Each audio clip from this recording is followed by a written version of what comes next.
Olsen, TD. Guys, congrats on 2 unbelievable careers. I can't tell you how honored I am to call you both teammates. And out of everything you guys have accomplished, I think I take the cake in being the only player, not just in NFL football, but in professional sports, to play on the same team as his father, Greg, and with his son, Thomas.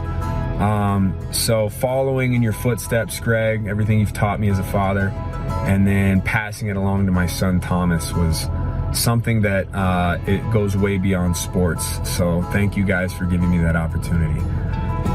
Obviously, jokes aside, Thomas, jokes aside, it's a joke. But you guys are 2 of the best people I've ever met, you know, not just obviously on the field, but off the field. Hey guys, Thomas, Greg, just want to congratulate you guys on a tremendous career. And as you can see, I'm standing in front of probably one of my favorite pictures. It depicts really the men that really helped make this football team special for all those years. And I was really proud to be able to say that you guys were both part of that special football team that we had for such a long time. And I think it's only fitting that you guys get to finish your careers as Carolina Panthers. I'm very proud of the fact that you guys played for me. It was very special. It really is. It meant a lot. And, you know, it was really a cool time, a great time. But I'm just very proud, very happy for you guys. And I expect great things from you guys as you continue your lives. Oh, this? Well, I'm sorry, guys, but he was my favorite. Hey, love you guys both. Take care and God bless. Thomas and Greg, congratulations. Really happy for you, really happy for your families. You know, I agreed to do this video even though I could never convince the 2 of you to agree to come to Buffalo to play for us here. Anyway, we'll do the video anyway. And listen, 30 years, there's a lot of people that would just hope and dream for one day in the NFL. And the 2 of you shared 30. Amazing accomplishment. Hey Thomas, John Fox here. I want to congratulate you on a great career. Not only just your accomplishments, your ability to play defense, how you could run and hit to the football, but your leadership. There was always a guy, if I needed a message to go out to the team, you were always reliable in making that happen. Really feel blessed to have been a part of your career. And what a great career. So proud of you. Greg, TD, it's a great honor for me to be part of the celebration of your guys' careers. Greg, we got it for 9 years, man, and it's 9 of the best years of my life. I got to witness a guy come to work every day, practice his ass off, go full speed every snap, and guess what? Did the same thing on Sunday and excelled to become one of the greatest tight ends to ever play. Thomas Davis, number 58. Congratulations, okay, on your retirement. When I think of you as a player and as a person, first as the player, I think about one of the most competitive players I've ever been associated with, one of the most competitive players I've ever coached.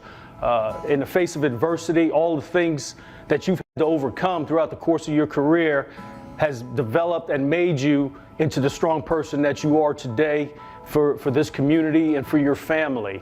And when I questioned you, or when I told you that you couldn't do something, immediately your response was, watch, I'll show you, coach, I'll show you. And more times than not, you definitely did that. Thomas, 15 years you and I were together. Greg, 9 years. Special times, special times. What you guys did in 2015 to will that team to the Super Bowl, unbelievable. The sacrifices you guys made, the dedication, incredible. TD, Gio, what up, sons? Hey, congratulations. 30 years of combined history-making experience as NFL football players. Having watched how hard you guys worked, I'm excited to see what transpires for the rest of your lives. 9 years with Gio, 8 years with TD. You guys taught me what it means to be an exceptional player on and off the field. And as you guys go into this next stage of your life, your legacies through who you are and how your families have represented the city of Charlotte will last a lifetime. I wish you all the best, and always remember, the big doggy loves you. Deuces. So, Thomas Davis, you finally deciding to call it a career. Well, one, it's a career you need to be proud of, because I thought what you were as a player, you were a good player, but you were a better man. And I think that speaks volumes to what you are, what you're about, and what you're going to continue to do. Mr. Reliable, I appreciate you allowing me to run up against your back on any given running play. That's what sacrifice is all about, especially when we are trying to get those tough yards. You led the way in a lot of those battles, so thank you. Thank you for your preparation that never went unnoticed to become one of the Panther greats and one of the best tight ends to ever play this game. Thomas, the mayor, it's time for you to run for mayor, dog. You know, if resilience needed a picture of a definition, it would be you. Everything that you have overcome to play this game, you know, to sit and watch on the sideline as you have overcome those things and all the adversity with ease. You know, this is what you were built for. You were built to inspire people and to show them and lead them in ways that only you can. Greg, you've been nothing but a tremendous friend, nothing but a tremendous teammate the entire time I've known you. One of the best to ever do it, man. You guys are amazing at everything that you have done on and off the field. I commend you so much. So much respect for what you have. Thomas, my boy, TD, my brother, thank you for being there for me since 2008. You know, being there as a friend more than a teammate, as a brother, as somebody that I can look up to and say, that's how you're supposed to do it. Greg, TD, I just want to say congratulations on one hell of a career. You guys set the foundation for what it is to be a pro on and off the field. And just know I'm forever grateful. Greg Olsen and Thomas T.D. Davis. Thomas T.D. Davis, Greg Olsen. Fellas, what's going on, man? Hey, listen. I'm so honored and proud to be sending you guys this video. I wish I was in person because I would, you know how I get down. We'll be giving you some haymakers, but no, thank you all for all y'all did for me and my career. Not only my career, but everybody else around that you guys touch. You did it in a great way. I mean, the longevity that you guys have and played in this league is just beyond me. Something that I wish and aspire to get to, but I definitely know that the next chapter in your life is going to be even better and bigger and sweeter. Greg and TD, what a wonderful time it was to just be a part of what we had in Carolina. 30% of my career was played with the Panthers, but it was impacted so much, and it was impacted so much because of both of you. I thank you guys so much for being such an influence on not only me as a player, as a person, as a man, as a father, as a husband. The way you guys conducted yourself on and off the field, it was such a bright light for so many others to see, and I can appreciate that so much. Greg, TD, congratulations, man, on your retirement. You know, everybody understands that you deserve this moment. You deserve to retire as a Carolina Panther, not because of, you know, all the great accomplishments you had as a, you know, wearing your jersey. You know, the numbers, that tells enough of that, but really and truly it's because everything that you impacted within this community of Charlotte and North and South Carolina. We had one hell of a year in 2015, and I wish to God we could have tried to repeat it. But I got old, I retired, now you're old and you're retired with me. Congratulations to both of you gentlemen for having one hell of a career. First off, Olsen, I want to thank you, man. I will not forget the time in 2015 walking down training camp, and I did not practice, and you gave me hell for that. Oh, look at this rookie not practicing. Oh, so I always remember that. I'll always remember that moment, and that moment right there just inspired me just to do better and get on that field, man. I appreciate you. To the old man, yes, you're very old, TD, very old. Thank you, my brother. Thank you for everything, man. I know it was difficult for you to call my name up there, but that changed my whole life, man. You did everything on and off the field to show me the right way and how the standard of keep pounding should keep going through you, through the linebacker core, through the community. I want to say thank you for that. TD, Greg's Jordan here. Man, I thought you guys were never going to retire. Seriously, like just keep on playing and playing. It feels like a million years ago when I retired. And it was fun watching you. For some reason, it made me feel like I still was out there somehow.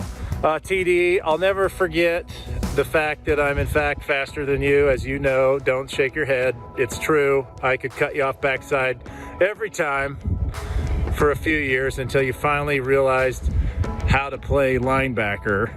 And then I never could catch you ever again. So I basically credit myself with your entire career success because I taught you how to play linebacker by beating you backside for years at training camp. But I also tried to sabotage your career because I told you should retire after your third ACL, and thank God you didn't listen to me. The world would be a much worse place if you hadn't continued on. Olsen, we got to get together at some point and just do some double team blocks, because I got so much joy out of setting up a D-end and then having you just obliterate these poor guys like no other lineman could even do, let alone a tight end. And that's not to mention the fact that you could run routes with the best in the world. So guys, I'm so proud of you both. I can't wait to see you, give you a big hug, and wish I was there. Congrats to you and the family, and it just gets better, man. Retirement's awesome. Get ready.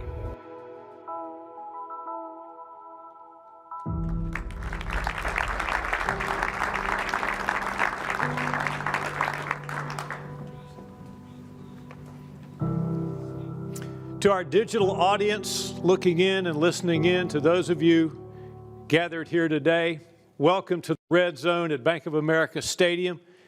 My name is Mick Mixon, and today we pay tribute to two outstanding individuals.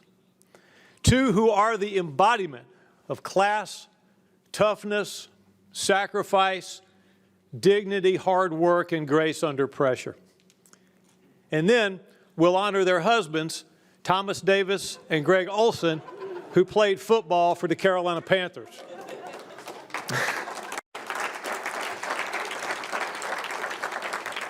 No, I think even Greg and TD would say that Kara and Kelly are the stars of the show, and Kara and Kelly, thank you for your greatness that helped fuel their greatness.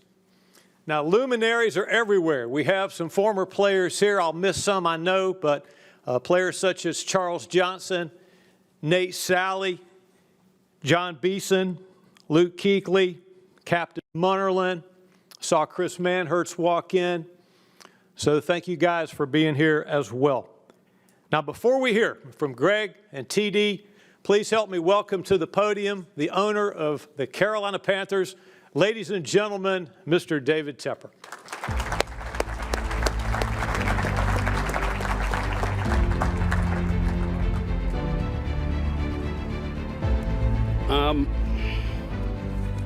I got Drummond made me a speech here. That's gone. So don't worry, Nicole. Don't worry, Drummond. I have no idea what I'm going to say, but look, I was just thinking about you two guys, and I was thinking about my own family a little bit. I was thinking about my kids and, you know, how I love them, how sometimes you fight with them, they go away from you, but they come back home. And I think the people here in Carolina, you guys are family. And I'm glad you guys came back home today. Now, nobody's going to doubt what great football players you guys were. I mean, your accomplishments are well known, they're documented, the stats are out there, everybody knows it. But I think that, you know, when I got here, you know, I looked at the people here and I said, man, there's some people who are really active in the community. And, you know, 3 guys in particular, 2 of them are here now. Bring the other guy back home. Don't worry about that one day.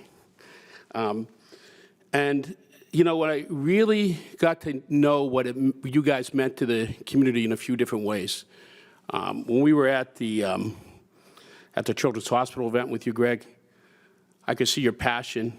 If you could just feel it in the room, you could feel the respect that people had for you, and what it meant to you and your wife, you know, and what that meant to people here. And Thomas, you know, I know what you did in the community, but I got to tell you, with the day when we just, when we moved on, I went down to the Flip Side Diner down on Rock Hill. And I got an earful from the waitress down there. Saying how much she loved you, what you meant to the community, how great you were. I mean, I don't know if she's still down there, you know, serving stuff, but I tell you, people love you. They love you and they respect you in the community. And I think that's what people forget. You know, this is a sport, and you guys are great football players, but people don't realize what great men you guys are too. And when you go in life, that's going to stay with you forever, and that's what's going to carry on in your retirement now. You know, great fathers, great husbands, great men, and you were great football players. And I just want to thank you for coming back and retire as Panthers. So thank you, guys.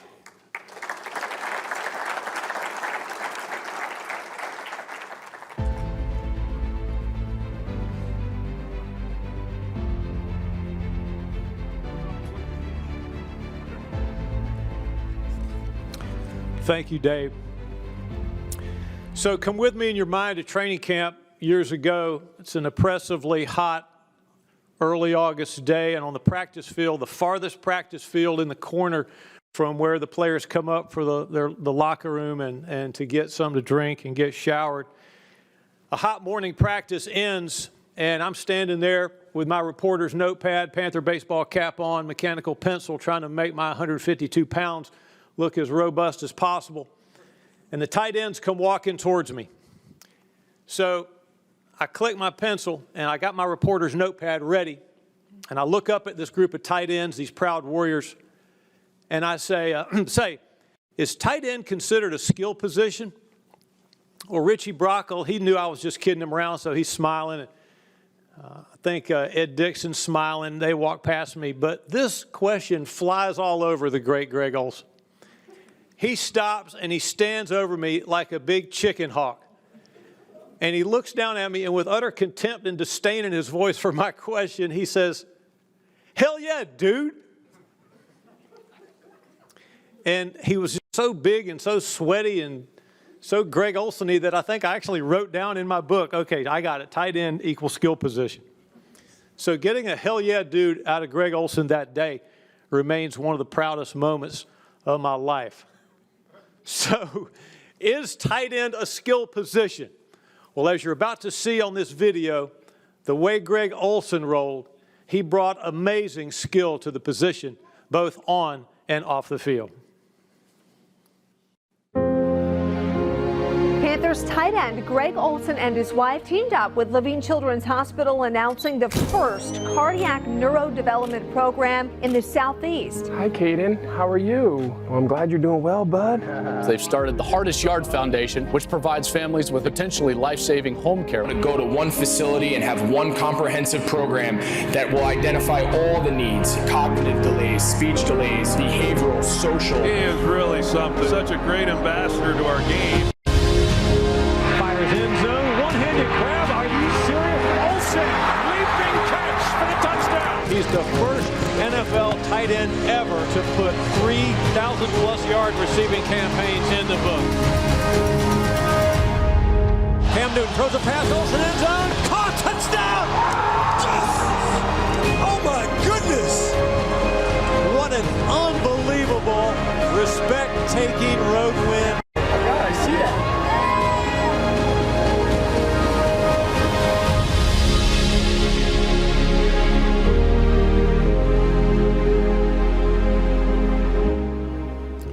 Three-time Pro Bowler, 60 career touchdown receptions, Hall of Fame resume, the amazing 88 Greg Olsen. Greg, before you come to the microphone for some remarks, will you please join our owner, David Tepper, at this table to the right of the stage to sign your contract to retire as a Carolina Panther.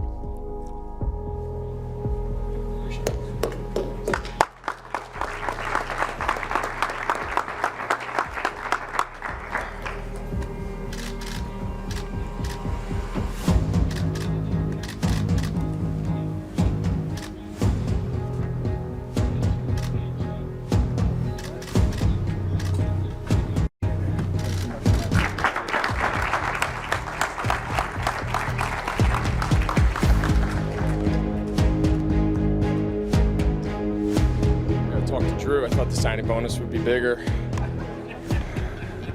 We gotta talk to you about that, Dave. Well, first and foremost, I'll be honest. I don't know if a year or so ago, if we thought, this day would be here. Things move on. Dave touched on it. This is a hard game played by tough people making hard decisions. And just to be standing in this room with everything we've all gone through the last year, the ups and the downs, the personal struggles, the struggles of the world, to just be in this room with friends and family is the highlight of my career.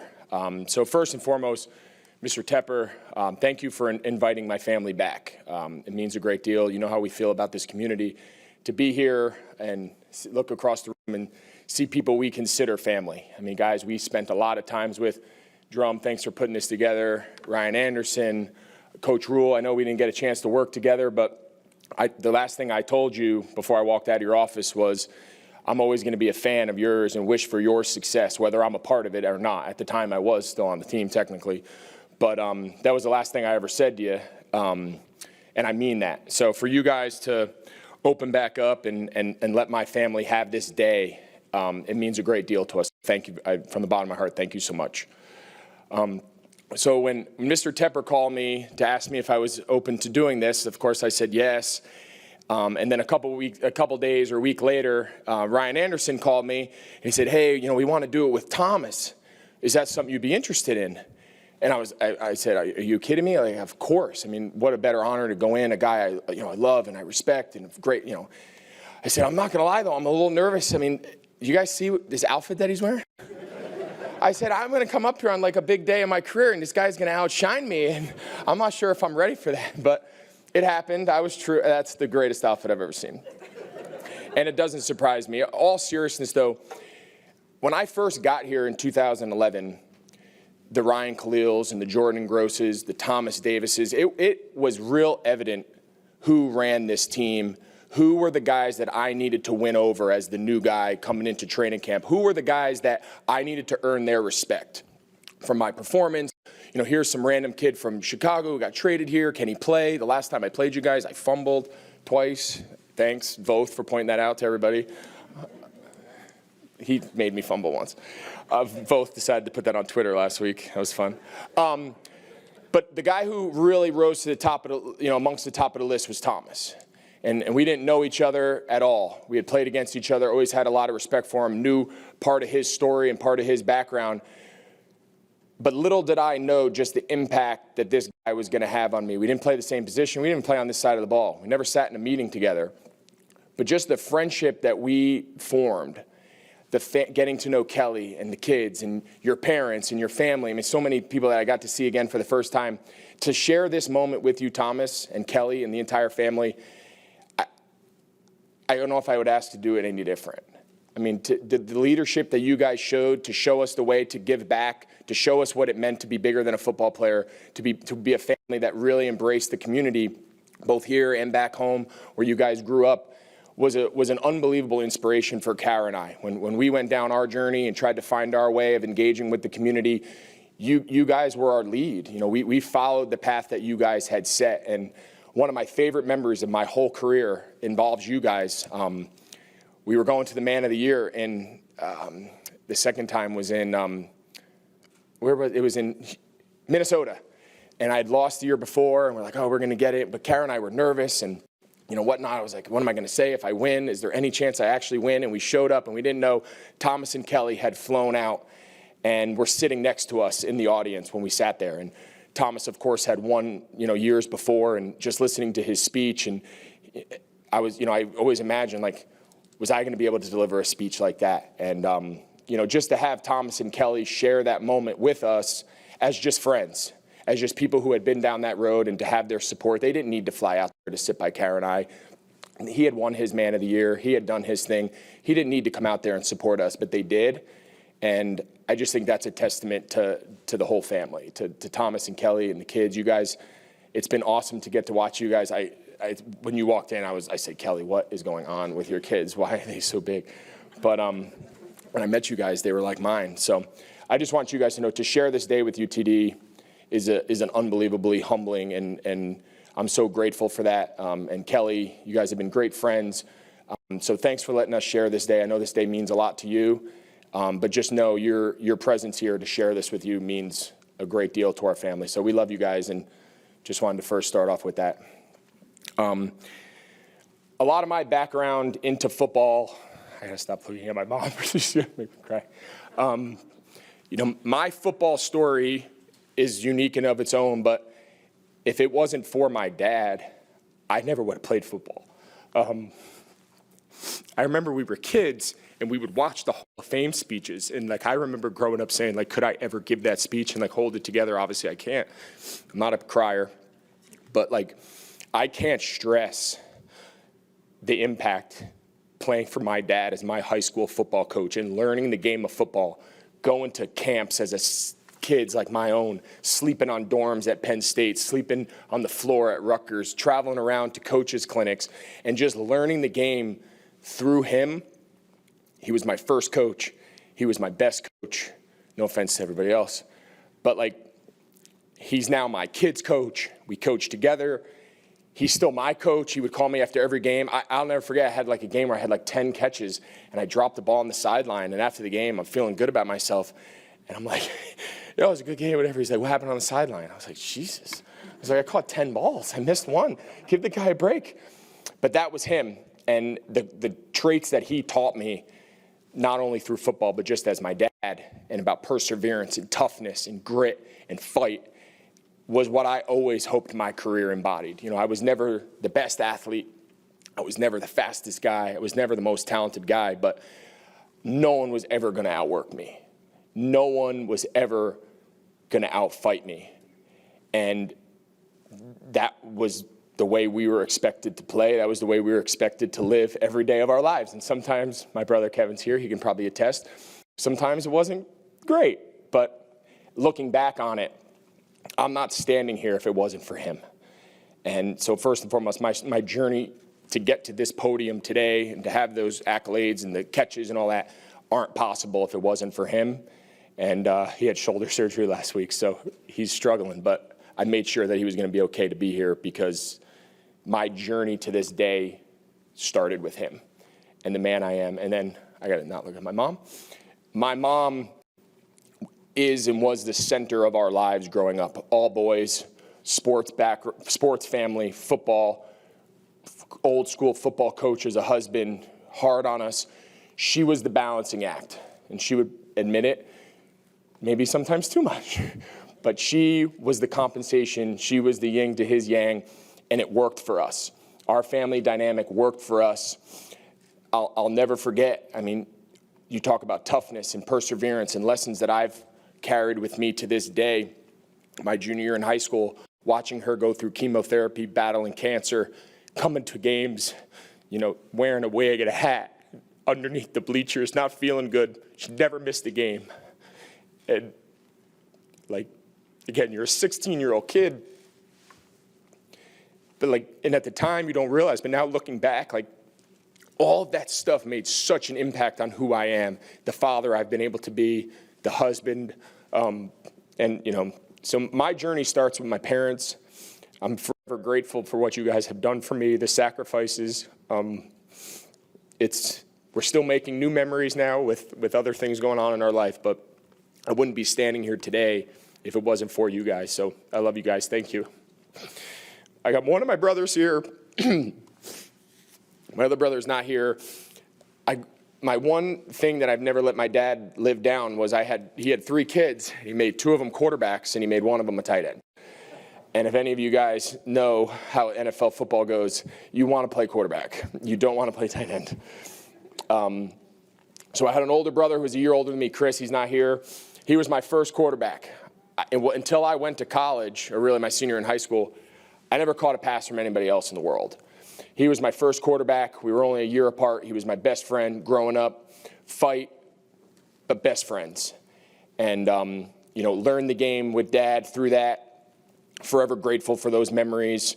We tried to play together in college. It didn't work out. We both went our separate ways. But, you know, the impact of growing up with him. And then I had a 10-year-old younger brother who's here, Kevin, 10 years younger than me, quarterback. he was like my little buddy coming around. You know, he was almost like my kid. You know, I was a high school senior graduating, going off to college, and he was like the 7, 8-year-old kid running around Miami spring ball, like jumping on the pads like my kids would do now. And he'd be like, who's that kid? I'm like, that's actually my brother. And he was just always around, always with us. And these last couple years, I wouldn't have been able to keep playing. He was my quarterback. He was my jugs machine. He was my workout partner, whatever I needed from him. I couldn't be more proud of you, bud. I'm glad that you're here. I wish Chris was here too, but you know, he lives out of town, and him and his wife. So to see you guys moving on with your lives, Lauren's here, Chris and Lindsay, you guys, you know, your support of me just as brothers. You guys never cared that I played football. You didn't care that I was, you know, whatever I did. You guys just love me for being my brother, and I just want you guys to know I'm thankful for you guys, and I'm glad that you could be here, bud, to enjoy it. My path to Carolina was pretty interesting. I started out, I went to Notre Dame, didn't work out, transferred to University of Miami. Never thought I'd play it down there. I mean, when I went to Miami, they were a lot better than they are now. And, sorry, cut that out. But anyway, that's the truth. So anyway, and I never forget, I called my dad that first night, and I was like, you know what, Dad, how is it? You love it? I'm like, I love it. It's great. I was like, I'm not as good as these guys. I'm never going to play here. You know, my first year I redshirted, kept battling. Was good enough to eventually get drafted by the Chicago Bears back in 2007, and that was my NFL journey starting. You know, I was very thankful for the McCaskey family, a family that I've crossed paths with now, you know, a few times over the last couple of years, and have always just had great respect for the way they operate. That was a great city. The city of Chicago embraced my family and I from day one. We brought home our first son there. He likes to call them the good old days when it was just the three of us. And 8 weeks after that, I got the phone call that changed my life. Drew, my agent Drew Rosenhaus, is here. He called me. It was on the eve of training camp. I had checked into my dorm, and this one phone call has forever changed the course of my life. Got a call from Drew that the Bears were not looking to extend my contract after this final year of my rookie deal, and that they were going to open it up to trade. And by the next afternoon, John Beeson, who I thought was going to be here, I wish I saw him, was a teammate of mine in college, was a first-round pick my same year here to Carolina. He called me and says, hey, you're coming to Carolina. And I was like, I have no idea what you're talking about. 2 seconds later, Drew called me. I got traded to Carolina. And that one, at the time, I was mad. I was bitter. I wanted to stay in Chicago. We had just played in the NFC Championship. Again, you never know in life how change is going to impact you going forward. And it was the single greatest thing that ever happened to Kara and I, single greatest thing that ever happened to my family, was coming from Chicago, relocating to Carolina, and being a part of building what we were able to build here. Joining guys like Thomas and Ryan and Charles and all the guys that were here and had set that foundation.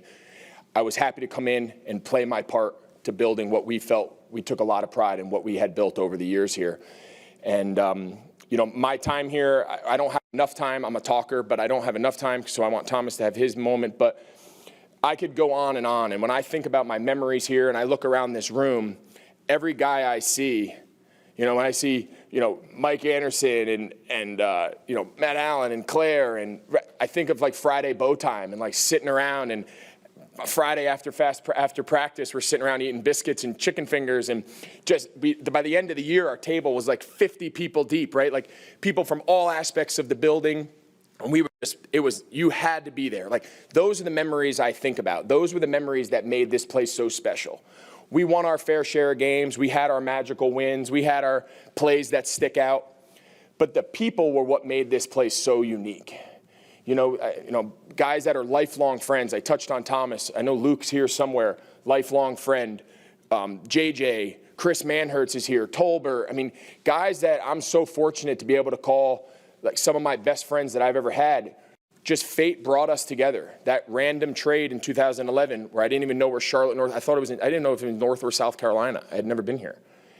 Little did I know what paths were going to open because of that. And for that, I couldn't be more thankful for the memories that we made, the moments that we shared, the losses that we shared, you know, the people. So, you know, Mr. Richardson brought me here.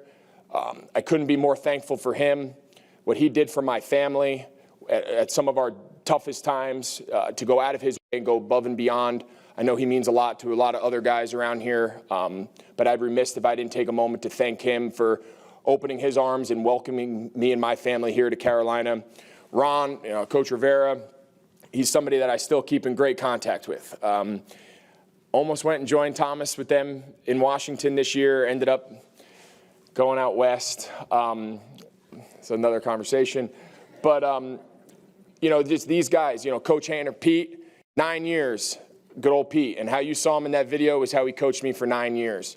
The offensive coordinators we had Shula, and just the coaches, the people, the support staff, the trainers. Kevin King, I think, is here somewhere, and JB, you saw House on the video, and Nate, I could go on and on and on. Mr. Coleman, literally the best employee this organization has ever had. The fact that I walked in and saw him here today with his wife, I could stand here for 2 hours and talk about the people in this organization and tell a story on every single one of them of how they've impacted my life, regardless of what happened on the field. And to me, that's the measure of an organization. That's the measure of what makes all this stuff worth it. Because it's hard. It's not easy. Not every day in the NFL is easy. Not every day in the NFL, you feel at the time is worth it, but it is. And it's because when you look back on the memories that we made and the moments that we shared is what, is what makes all this so worth it. There's a few things that stand out, and I'm going to finish. Some of those moments you saw them, the 2015 season, we tried as hard as hell in 2016 to recreate it. It's hard to recreate that magic. There was something unique about that team. There was something unique about that season. We literally tried to do the exact same thing the next year. Didn't go nearly as well. But, I'll never forget those moments. I'll never forget everyone talks about the catch to beat Seattle. I think about the flight home. And Tolbert's dancing, and guys are in the aisle of the plane, and no one's sitting down, and the flight attendants are asking, we're about to take off. Those were the moments, the energy, the camaraderie, being with the guys. That's the stuff that I'll miss the most. And when I think back to special games, I think about the experiences with the people that I got to share it with. Banging the drum with TJ shortly after he came back from, having one of his big surgeries. The team honored me and asked me to bang the drum, the keep pounding drum. I have that picture hanging in my office. It's one of the highlights of my life, let alone my career. Just holding him, he was a baby. He had been through so much. Banging the drum before our first playoff game. We finally made the playoffs that year, and a home playoff game, and we won. It was just a special night for us. And to look back and know that the organization let me have that moment with my son and all that drum symbolizes with the fabric of this organization was a huge honor. And again, I could go on and on about different experiences. I've been very fortunate in my life to have so many people that weren't my parents, my wife, my brothers, that were just such huge support for me. And when Kara and I started dating in college and getting to know her parents, who are also here today, and just to be able to see our families connect and to see our families coexist. And not everything always has to be hunky-dory. Not everything is always going to be perfect, right? This is not a fairy tale. But just to have their support and treat me like I was their son and to cheer for me and have the best interest in me, their support has meant unbelievable. Kara has a sister and husband who we went to college with, who have become like brothers and sisters to me, and their nephews, their kids are our niece and nephews. I'm very fortunate to be surrounded by people who didn't raise me, weren't my mom and dad, weren't my brothers, but have grown into those roles, just incredible support and love and kindness. So for you guys, I'm thankful. I'm happy that you guys are here. It means a lot that you could share this with Kara and I. And a couple other close buddies of mine with Maddie and Peter, guys who I've worked with for over a decade, who they get a lot of calls from me. When I got released from the Panthers, they get a call. When I get a contract extension with the Panthers, they get a call. When I'm debating my future of retirement, they get a call. And I'm sure at times they don't want to answer it, but they do. They're just true friends. And very often in life, you don't come across many of those people. So I'm thankful that you guys are here. I appreciate what you guys have done. And Drew, I think he's somewhere here, is probably negotiating a deal. Okay, the lights. Me and Drew had a lot of good times, I'll be honest. We were very fortunate, and Drew's the first to remind everybody when the times are down, but we had a good run. We negotiated a lot of contracts together. We did very well, but all that aside, there was no more loyal person in my career. Nobody who had my best interest at heart like he did. From the day I met him leaving Miami, my entire 14-year career, he was with me. I'm thankful for you, bud. I appreciate you being here. Anybody who has you and works with you, I know feels the same way that I do. So to all of you guys, my support system and my extended family and friends, I'm thankful that you guys got to be here. Last and not least, the community of Carolina as a whole, the region, North and South Carolina, Charlotte especially. From the day we got here, you guys wrapped your arms around me and my family. When news broke of what TJ was going to go through upon being born, when the twins were getting ready to be born back in that fateful 2012 season, you guys wrapped your arms around us. There wasn't an event that we held that you weren't there. We'd be in the hospital for what seemed like years, and people would send notes, and people would send balloons, and people would reach out to us to just let us know that they were thinking about us, people we never even knew. I can't tell you guys, for all of you listening, and hopefully everyone who's not gets this message, we could not be more grateful to be a member of this community. This is home. This is where we raise our children. We are forever indebted to this community. You guys, you helped save our families' lives. You know, you helped keep us intact, and your support and your continued support now, hopefully even after I'm done playing, and we hope that we can continue to achieve great things. Levine Children's Hospital, I know they have some representatives back here.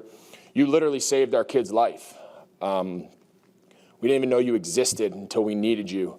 And I always tell people it's the greatest place in the world that you hope you never have to step foot in. And unfortunately for us, we did. And we've been there a lot. And you know, we wouldn't be sitting here as a family of 5 with a little guy like that if it wasn't for you. And to the staff there and the doctors and the nurses, there's too many to thank. We love you guys. We are forever in your corner. There is nothing that we wouldn't do for you. You know, you heard Mr. Tepper talk about the gala that him and his wife Nicole joined us at. You know, those days are still ahead for us. There's still a lot for us to accomplish. There's still a lot that we can do in that world. So to the entire community, to the fan base of Carolina, I thank you guys so much. We love you guys. And now to what I know is going to be the hardest part, and then I'm done, I promise. I mean, my kids, my wife. I met Kara. We were freshmen living in the same dorm. She tells a different story than I do about how we first connected. I'll save that for another time, Kelly. I wouldn't be standing here having the career that I had if I didn't make the decision to marry Kara and decide to live my life with her. I've gone to bat on that theory with a lot of people who don't agree with me. But if you find that right person and you know they're the one, and they can live their life selflessly only through your needs, wishes, and desires. And don't get me wrong, I'm not the easiest guy to deal with. I'm very purposeful in what I want to do. I'm very obsessed with my routine. I'm very obsessed with how I prepare. My career took a lot out of our family, and I don't shy away from that. I apologize for that, but she never made me apologize for that.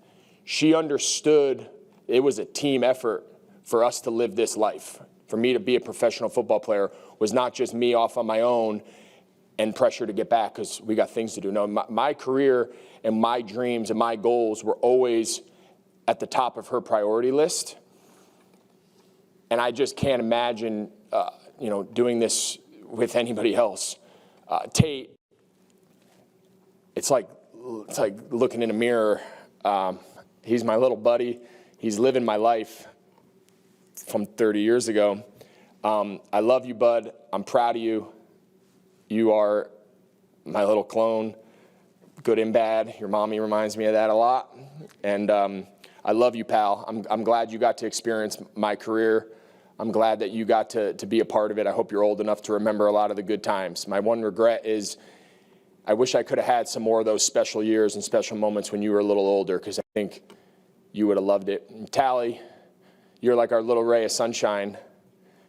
I'll never forget sneaking out of the locker room one day at halftime to watch you be a Top Cat. That was a highlight of my career. I didn't tell anybody, I just did it. But I wasn't going to miss the chance to watch you run around and cheer and that smile on your face. We love you, baby. You're the best. And TJ, you are inspiration for so much of this, bud. And you're the toughest kid we know. What you've been through, the inspiration that you've given us and people all around the country, we wouldn't change a thing. We wish you didn't have to go through it, but we wouldn't change it. And you're a special little boy. And Kara never wants the spotlight, so today I'm going to give her the spotlight, and she doesn't have a choice. She's the most selfless, does not want the attention, does not want the accolades, does not want the compliments or the praise.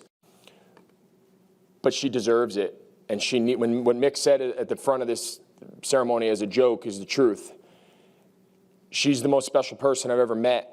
And her ability to let me live out my dreams that I had since a young boy running around on my dad's sideline, and to be my partner and fly all over the country to chase this dream, and to think of nobody else, to never think of herself and only put her husband and her 3 kids before her, is something I'll never be able to repay you. She's trying to get me to repay it now that I'm retired, which she reminds me of.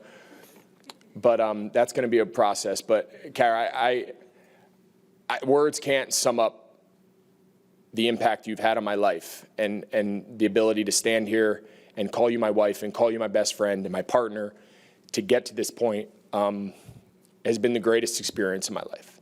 And to share this with you for this day, with our family, with all of our friends and people here, has been bigger than I ever really imagined standing here now. So I love you. I don't know how else I can express that to you. I hope I made you proud. I would text her before every game. You know, I wanted her and the kids to enjoy these moments, and I hope I made them proud, because to get onto the field on Sunday, they sacrificed a lot. The off seasons, no traveling, I'm working out, I'm gone. They sacrificed a lot, and I just hope it was worth it. My biggest regret is I just hope everything I did for myself in my career, I hope I look back and it was worth it in your guys' eyes. And if it was, that's the greatest thing that I could ask for. So I hope everyone enjoyed this run as good as I did. I hope people look back on my career, and I hope my teammates look back on playing with me and look at it as a positive one. My number one goal was always to be a great teammate. I wanted guys to feel confident when I was on the field with them that I was going to be there always. And if that's the legacy of my career, that I was a good teammate and a good guy to coach and somebody you wanted to be on your team, that's all I ever cared about. The catches come and go, the wins come and go. I just took great pride in my teammates and having their respect and having their love. And I hope when it's all said and done, that's how people remember me. So thank you guys all so much for all of that. I appreciate your time. Thank you.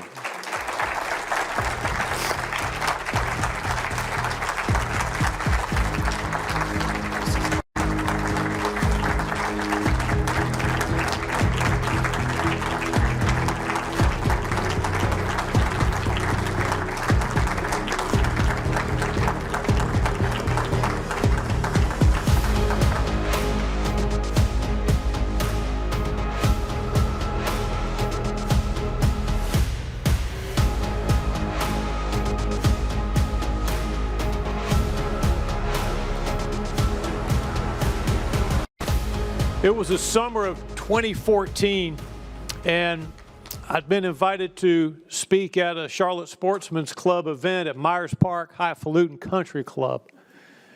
And about 350 people there, including Thomas Davis, who was to receive the Bob Quincy Award. Bob Quincy was a legendary sports writer based out of Charlotte.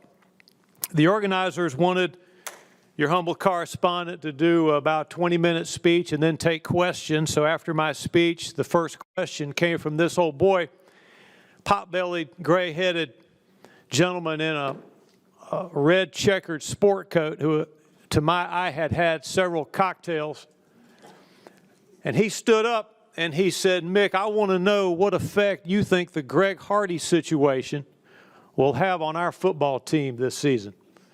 Greg Hardy was a D lineman who had recently been arrested.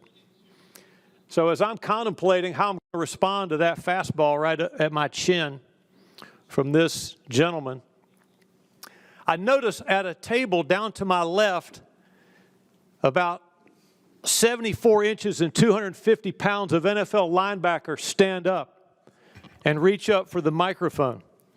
Thomas had already given his speech about 45 minutes ago. There had been dinner, but he was still there. So when I see his hand reach up for the microphone, of course I hand him the microphone. And he looks at this guy, and his eyes get narrow like a pit viper. And I'm thinking, I wonder if Thomas is going to tackle this guy and possibly kill him. But he doesn't. He looks at him. You remember this, TD? The room got so unbelievably quiet. And he points his finger at him, and he says, let me tell you something.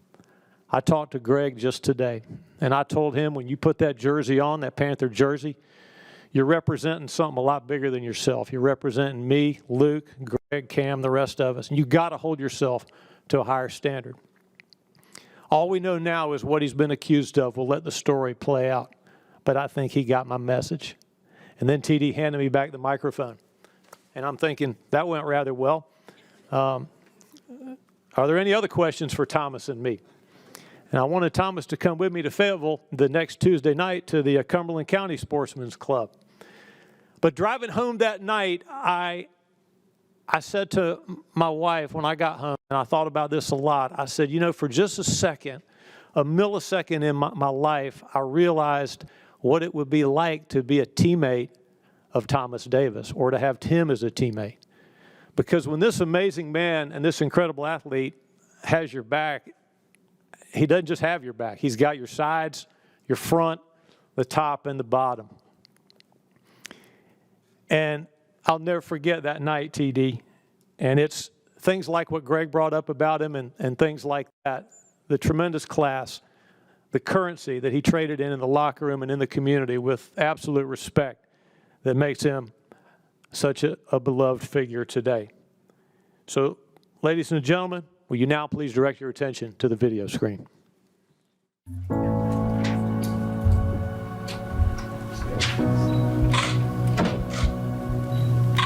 All I can say is it's definitely great to be here and just be looking forward to seeing what I'm going to be as a Panther. Thomas Davis erases him at the 10-yard line. His ability to diagnose plays is uncanny. Davis picks it up, and it's intercepted. Lots of pass intercepted. We fly around, we hit people in the mouth. That's what we do. Boom! You saw it and you heard it. My goodness. The Carolina Panthers are going to Super Bowl 50. Congratulations! That's how you do it. It's the winner of the Walter Payton NFL Man of the Year Award, Thomas Davis. Let's take charge. Dare to be different. Let's show these kids how much we care about them. Let's give the media something positive to talk about. Let's step up and be a village of guys that make a difference. Let's change this world.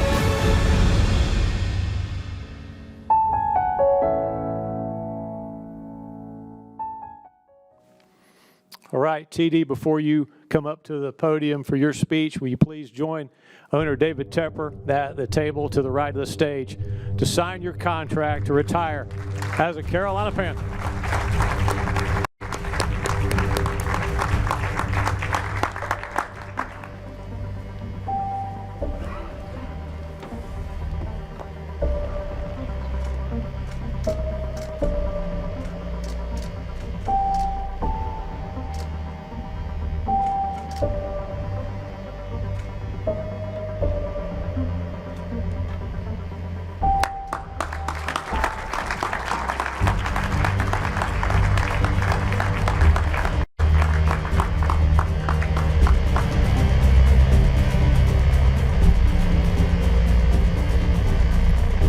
I guess I might have been a little bit better than you, Greg. You gave me a little bit more money,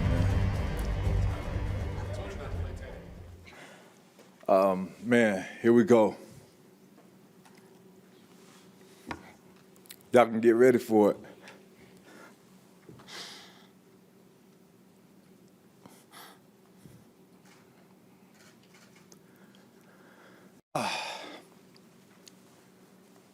I want to start out by thanking God for allowing all of us to be here today, man. We know what we went through in 2020, and for us to persevere that as people is an amazing accomplishment. When I look back over the course of my career, I've been fortunate to be around a lot of great people. And I'll start out by talking about, the guy that I get to share this day with, Greg Olsen. I remember when we made that trade and John Beeson coming to me, he was like, TD, man, I'm telling you, we just got a great one, bro. He's fast, he's explosive, he has hands. But the whole time I'm thinking like, man, that's a white tight end. Ain't no way he's that fast. But, sure enough, man, Greg comes, man, and, we welcome him in, and, he comes in and as a Sam linebacker, Sam/Will, I have the responsibility of covering Greg in one-on-ones. And, for me, I got better from covering Greg week in and week out. I can tell you that. One of the most competitive guys, one of the most fierce men that you'll ever meet. As you guys just got to witness, he's probably the most talkative guy that we had on our team the entire time. JJ can attest to that. JJ is a close second. He's right behind you. But, you are around people and you get to know a lot about them. For Greg, I got to know a lot about him and his family and his heart and his passion for people, man. And I think it's unmatched. When you think about, seeing what he dealt with TJ and, seeing him come to work each and every day, man, and never show signs of it affecting him, man, for me, that was inspirational. And Greg, man, I just commend you for all of those things. But when I truly found out what kind of person you was on a golf course. A lot of y'all don't know this story. I'm terrible at golf, so I'll tell you that. And Greg had a charity event, and he invited me to it. So I always go support my brothers at their charity events. And we're out there just, having a good time. I swing, and lo and behold, my ball ended up in a place that I never, ever imagined that it would end up. And that was Greg's mom's eye. Yeah. Of course, right? And the way he handled that situation, the way their whole family handled that situation just really let me know, what kind of people they really were. Nobody got upset. Nobody got disappointed because I was terrible at golf. They even gave me hugs after that. And, where I'm from, you don't experience that. You do something to somebody's mom, you're in trouble. So, that's when I really knew that, Greg Olsen was a stand-up guy. And, brother, hats off to you, man, on a heck of a career, man. Next, I just really want to transition to thanking Mr. Tepper for this opportunity, a lot different from Greg. I'm in Washington at the time, and when I knew that it was time, I got on the phone and I called Mr. Tepper. I'm like, hey, I want to come home, man.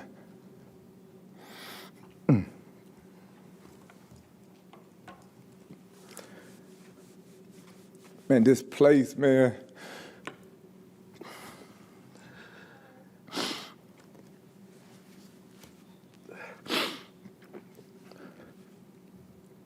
This place for me, man, it changed my whole life, man. It changed the whole trajectory of my family's life. When I think about where I grew up in Shelman, Georgia, and I think about what I grew up seeing, what I grew up witnessing, to be able to have an opportunity to live a dream that so many other guys could have had an opportunity to do, but for some reason they just didn't make it out. They just didn't find a way. And to be that person that made it out and found a way to better the lives of my family and my friends and the people around me, man, I can't thank this organization enough. And for me, that started with Mr. Jerry Richardson and Ms. Rosalind. I can't thank you guys enough for believing in me and pouring into my life. A lot of you guys know how my career went, man. 2009, 10, and 11, I tore my ACL 3 years in a row. And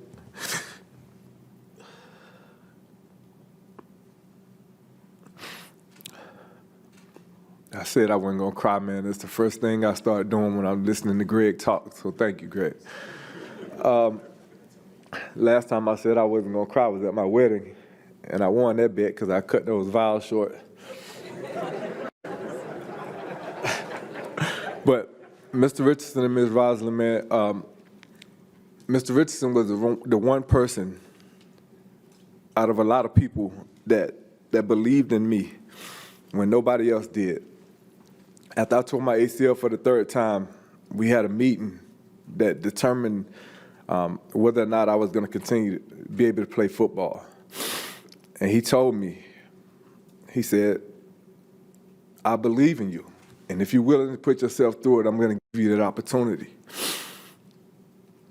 And in life, man, just knowing that you have somebody that believes in you,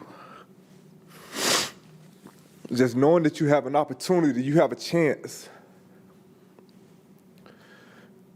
And I took it and I ran with it. And you guys know the rest is history. The best years of my life,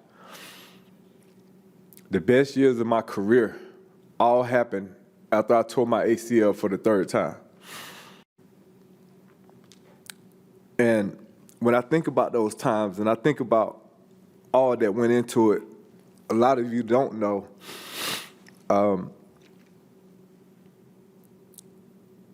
I thought that after it happened for a third time, being around the game for like 5 or 6 years at that point, that my career was going to be over. And it wasn't until I went home and like had a conversation with my wife, Kelly, and Mike Bunkley. They were a driving force throughout that whole process, and especially Kelly, man. I know I give you a hard time, and we have our time, but I can't thank you enough. Because I know without a doubt, I don't think that I could have actually pushed through those times when you and Bunk told me that I had to have surgery anyway, so I might as well go ahead and give it a shot. That's the reason why I was able to still be here today. So I thank you. To my kids, you guys are the reason, man, why I persevere. You guys are the reason why I do all the things that I do from a standpoint of giving back to this community, from a standpoint of always conducting myself the right way.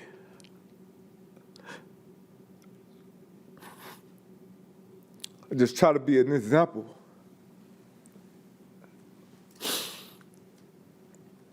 And hopefully somewhere along the way, I've instilled some things into you guys that are going to transcend and allow you to grow up and be even better than me. Somebody just told me that the other day that they said, hey, TJ is going to be way better than you were as a football player. And I looked at him and I was like, bro, I hope you're right, because he has some tough shoes to fill. So TJ, the ball is in your court, brother. To Sky, you are a breath of fresh air. You are so much like your mom. You keep me on my toes. to be 18 years old and a sophomore in college right now. That was the reason why I had to pluck some gray hairs out of my chin last night. But I love you. I'm gonna always love you. I'm gonna always be there for you. Denham, you was the source of a lot of those gray hairs too. And I love you too, brother. I'm looking forward to seeing all that you're gonna be able to accomplish in life. I just want you to believe in yourself and understand that the sky is the limit. Maddie, my baby girl, you're the one and the only that can get away with any and everything in the house because you know I love you so much, right? To my entire family, man, I just can't thank y'all enough. Because the love and support that I receive on a daily basis, man, is unmatched. Football has been something that that has allowed me to just bring in a ton of brothers. A ton of brothers. And the reason why I speak on brothers is, and why that's so important to me, because at a very young age, I lost my brother. And God is so intentional, man. When you have a loss in your life, man, he has a way of replacing it that we can never imagine, man. And football has been that one thing that has allowed me to create friendships, bonds that are gonna last forever.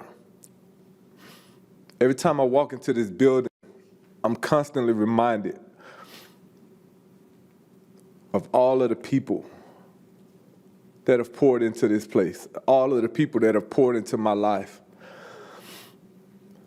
I know it looks a lot different now than when I was playing, but coming in each and every day with Jackie Miles being here, Donnie, Greg, Danny, those are the guys that most of you have never heard of. But this place wouldn't be what it was without these guys. Miss Jennifer Almond, I can't count the number of times that I've come into her office and just poured my heart out to her. She was like another mom to me. When I was struggling and going through the tough times, being able to walk in and see Mr. Coleman's face, man. Every player that played on this team know what Mr. Coleman meant to this organization. I don't care how bad you felt, I don't care how down you were. You walked in and you saw that smile on Mr. Coleman's face and it made you feel better. So Mr. Coleman, man, I thank you for that. Because each and every day you made me feel better regardless of what I was going through. To my mom, oh boy. We did it.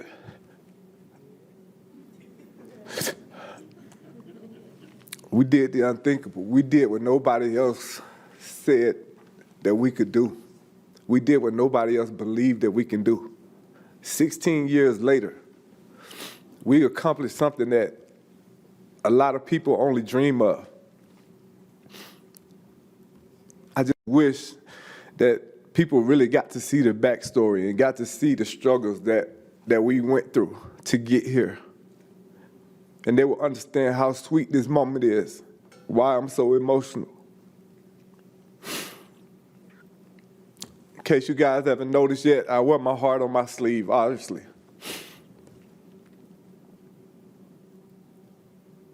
I feel like I've dedicated so much to this organization, to this city. And to be able to have a moment like this, man, it's truly special to me. It's something that I'll never forget. It's something that I'll always remember.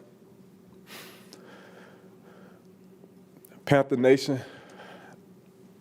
you guys have been tremendous, man. I can't thank you enough for all of the messages, all of the all of the tweets, each and every way that you guys have found a way to reach out to me. I can't thank you enough. To all of the coaches that I've had over the course of my career, all of the people that we got to see on the video, man, have truly been inspirational in my life. I can't thank you guys enough. To all of my teammates, especially the guys that are here right now, man. Toll, Nate, Rob, Shaq, Luke, Chase. Who else in here, man? I can't see everybody right now. These lights are bright. Greg, you guys, Cap. Can't forget about my son, man. Man, you guys have been everything to me, man. You're gonna always be brothers to me. I'll always be there for y'all if y'all ever need me for anything. And I know without a doubt that y'all gonna always be here for me. To the people of this organization, thank you guys for welcoming me in such a long time ago. To Coach Rule, it's in your hands now. It's in your hands now. I'm gonna always be a fan. I'm gonna always wear the black and blue. And I know that you're gonna give us something to be proud of. I'm excited to see where this team is gonna go under your leadership, Mr. Tepper. I'm thankful for this opportunity. I'm thankful for this day. I cannot express that enough.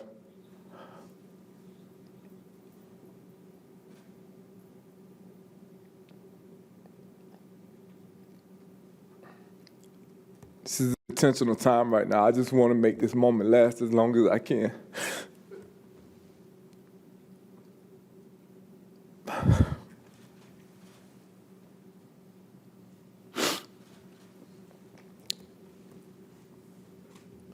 When I think about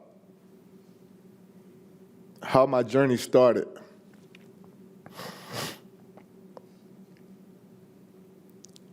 coming in as a kid out of Randolph Clay High School,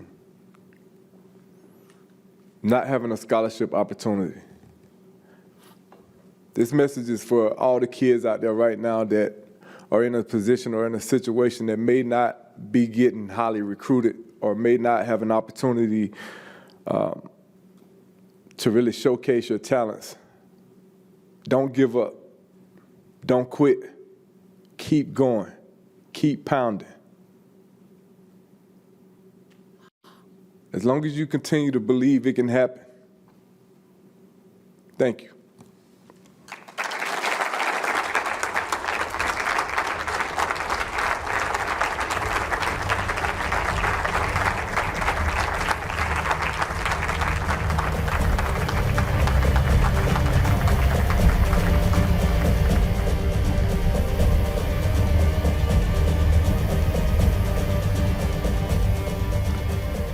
That's two Warrior Kings, two of the Carolina Panthers' all-time favorite sons whose contributions, of course, on the field and in their communities will never be forgotten. It's rare that the apex predators on the field are also the nicest guys off it. But in Greg Olsen and in Thomas Davis, two of the most awesome guys you could ever want to meet. So ladies and gentlemen, with your applause, will you congratulate one more time the 58 and the 88, Thomas Davis and Greg Olsen.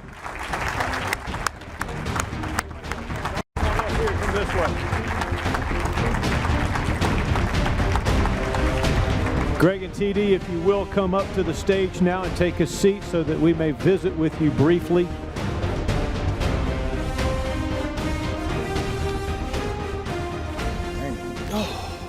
We won't do this for very long, but just take a breath. And TD, Greg talked about what you mean to him in very eloquent terms. What does Greg Olsen mean to you? You talking to me? Yes, sir. I thought Well, I can talk about myself.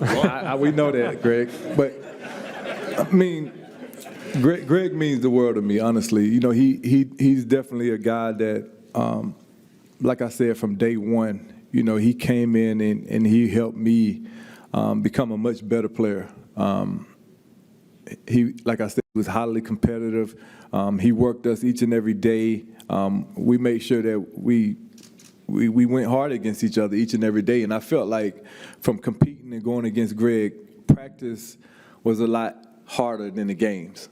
And competing with Luke, practice was a lot harder than the game. So it definitely made us better. And I think that he's a phenomenal football player, but he's an even better husband and man off the field.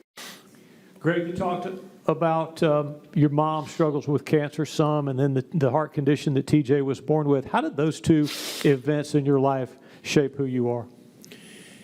Yeah, I just think those experiences, especially as a young kid, when everything is so new and you're so impressionable, I just think that the earlier you realize that life is not always going to go according to plan. Life is not always going to be smooth sailing. You're going to deal with adversity, and I think that dealing with adversity personally and as a family at a young age, as I continue to grow, when Kara and I would deal with our first adversity as a couple, or adversity then with our children, or on the field, off the field, if adversity and struggles are always going to just crush you and crater you, life's going to be tough.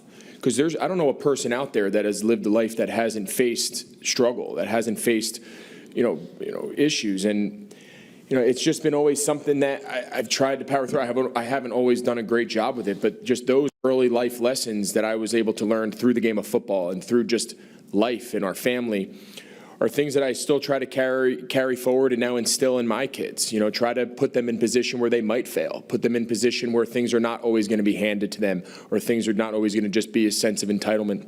That's the real world. That's the world that we're all living in these days. Is you got to go out there and earn what you get, and deal with rejection, and deal with failure, and deal with struggle. And those early life experiences of me growing up, and I've carried those traits with me now to this day.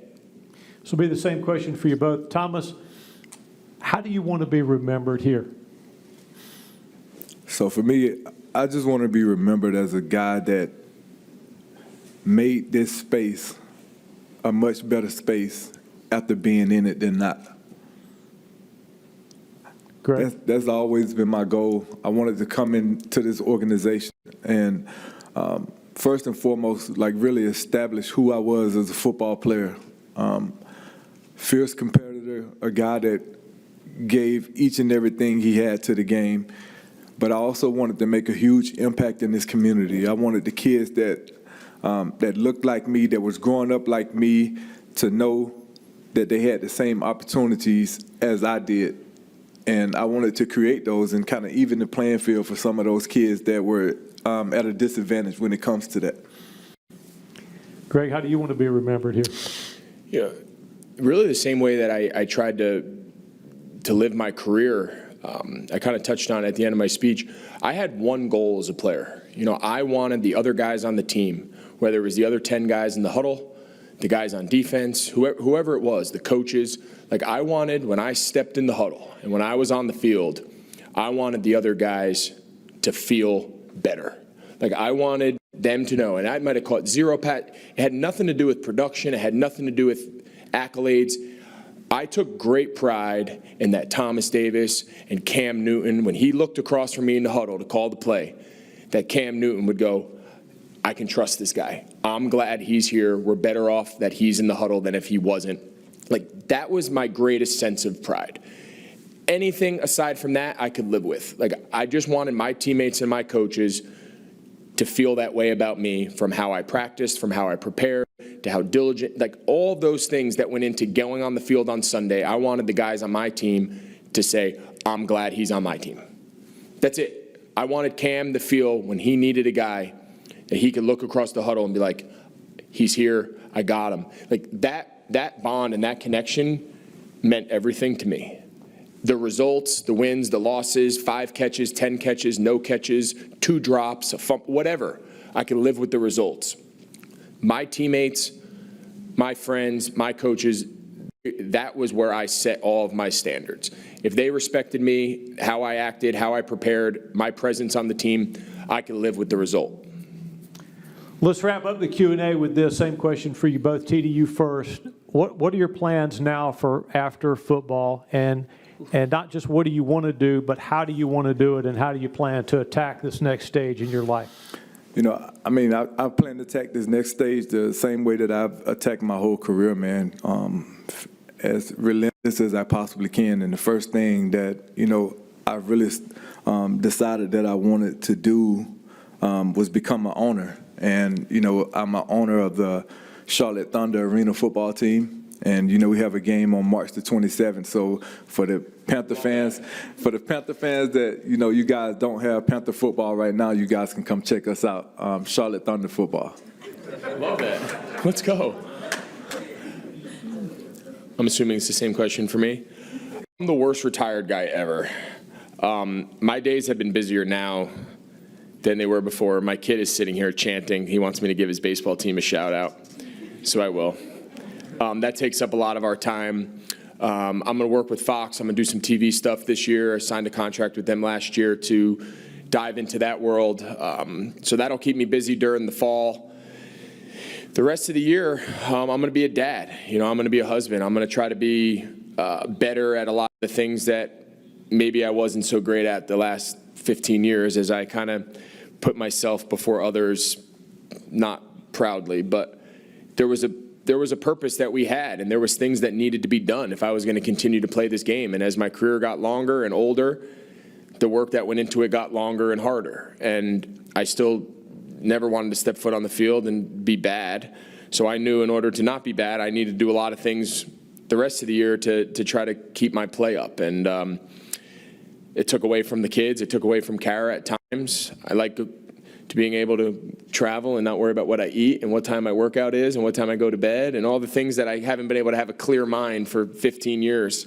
I've really enjoyed that. I spent a lot of time coaching the kids' sports, way more time than you guys would ever imagine. It's almost embarrassing how much time, but we love it. It's our passion. It's what we do.